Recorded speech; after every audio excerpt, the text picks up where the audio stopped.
রান্না করব চারা মাছের ঝোল, যেই কারণে মাছগুলোকে আমি ভেজে নেব। তো মাছটা আমি একবারে ভাজবো না, দুবারে মাছগুলোকে ভাজবো।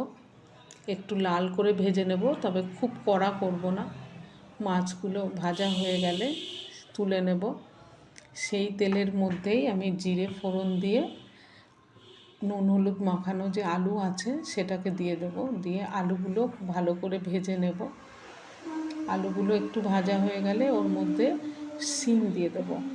এই শিমগুলো আমাদের বাড়ির গাছের শিম, আমার মা পাঠিয়েছিল। এই শিমগুলো দিয়ে বেশ খানিকক্ষণ কষিয়ে দিয়ে দেবো কিছুটা টমেটো কুচানো। টমেটোটা দিয়েও বেশ খানিকক্ষণ নাড়ব।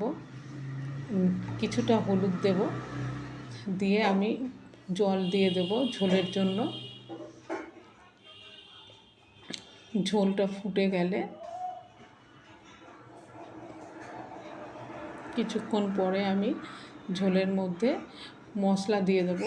মশলা আমি কষাবো না, আজকে কাঁচা মশলা দিয়েই আমি ঝোল করব।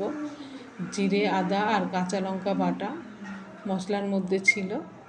ঝোলটা বেশ খানিকক্ষণ ফুটতে দেব।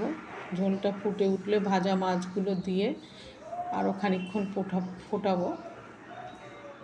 মাছের ফ্লেভারটা ঝোলের মধ্যে এসে যাবে, মাছটাও নরম হয়ে যাবে।